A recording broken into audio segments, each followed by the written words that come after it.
मेरे साथ इस समय बानी एनिमल वेलफेयर सोसाइटी के अध्यक्ष हैं हिफाजत अली बानी, जिन्होंने आप मेरे पीछे देख सकते हैं इस जो गिद्ध है इसकी जान बचाई है। इसका बताया जा रहा है ये घायल है पूरी तरीके से, इसका जो पर है वो पूरी तरीके से इसमें चोट लगी है। हिफाजत अली ने इसको नगलिया आकिल गांव से बचाकर जो है अपने घर रखा है और वन विभाग को सूचना दी है। हिफाजत अली बानी, गिद्ध तो गायब थे रामपुर नहीं हिंदुस्तान से, मगर अब ये दिखने के बाद तो चर्चा का विषय बन गया। क्या आखिर क्या माजरा है?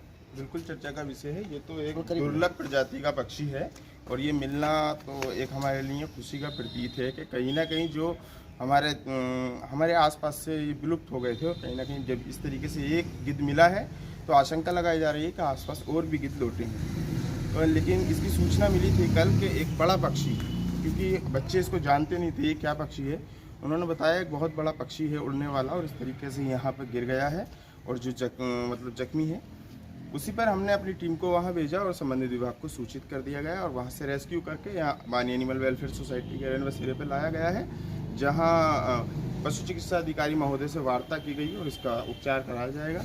बेहतर उपचार कराने के लिए यदि अगर आवश्यकता पड़ी तो IVRI बरेली भी लेके जाया जाएगा। अच्छा, साइंस ये मान चुका है कि हिंदुस्तान से गिद्ध गायब हो गए हैं, कहीं दिखने को नहीं मिलते, आज इसको देखा गया तो क्या वैज्ञानिक तौर पे माना जाए कि वापसी कर रहे हैं? क्योंकि अगर उड़कर ये बाहर भी गए हैं, कहीं दूसरे देश गए हैं, इस देश में आने का मकसद लगता है आपको कुछ? देखिएगा, पक्षियों के अंदर वो सब कुछ देखा जाता है कि ये पक्षी जब सर्दी के मौसम में दूसरे मुल्कों में झीलें जम जाती हैं और जहाँ इन्हें अपने पेट की आग बुझाने का संकट खड़ा हो जाता है इनके आगे, तब ये वहाँ से हमारे देश में पनाह लेने भी आते हैं। तो जब पनाह लेने आते हैं और 2-3 महीने के बाद पुनः अपने देश वापस हो जाते हैं, तो इन पक्षियों को ये तो नहीं कहा जा सकता कि ये बाहर से नहीं आ सकते, हमारा देश छोड़ के चले गए थे लेकिन फिर से कहीं लौट रहे हैं, तो ये खुशी की बात है। लेकिन सिर्फ देखना ये है कि ऐसे जो ये बिल्कुल दुर्लभ हैं, इक्का दुक्का कभी कहीं दिखाई देते हैं। आप इसको उपचार करके इसको कहाँ छोड़ेंगे?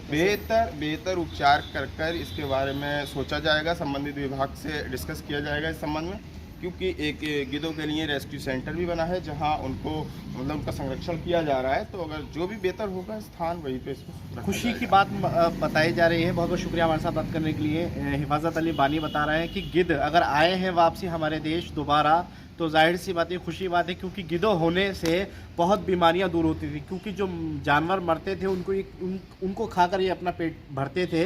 आज ये प्रजाति जो है देखने को नहीं मिलती है, आज बिल्कुल अचंबा है। आप मैं विजुअल दिखाऊंगा किस तरीके से ये गिद्ध है और इस गिद्ध पे इसके पैर जो बाजू है उस बाजू पे चोट लगी है, साफ तौर पे देखा जा सकता है। इतने बड़े जो पर है इसके परों की वजह है यहाँ पे चोट लगी। तो ये हालांकि बहुत इस समय घायल है। हिफाजत अली बानी इसका उपचार कर रहे हैं और इसको जो है उपचार करने के बाद इसका जो रेस्क्यू ऑपरेशन करके जो है इसको जो सेंटर बनाया गया है वहाँ पर रखा जाएगा। फिलहाल गिद्ध को देखकर जो है बड़े कयास लगाए जा रहे हैं और कॉम्बिंग की जाएगी वन विभाग की तरफ से कि आखिरकार ये पहला गिद्ध मिला है रामपुर में, क्योंकि रामपुर में 2 जगह ऐसी थी जो नगलिया आकिल गांव है वहाँ पर हाथा हुआ करता था, वहाँ पर बहुत ज़्यादा थे। एक ताशका पड़ता है, वहाँ ताशके में इनकी प्रजाति बहुत थी, मगर अब जो है ये मिलने ही नहीं, क्योंकि ये दूसरे देश चले गए ऐसा कहते हैं लोग। मगर अब इसकी वापसी दोबारा हुई है तो कहीं ना कहीं लोग खुशी जाहिर कर रहे हैं और ये कयास लग रहा है कि जो बीमारियां पैदा हो रही हैं वो बीमारियां भी खत्म होगी। वीडियो जर्नलिस्ट नाजिम के साथ अफ़ान।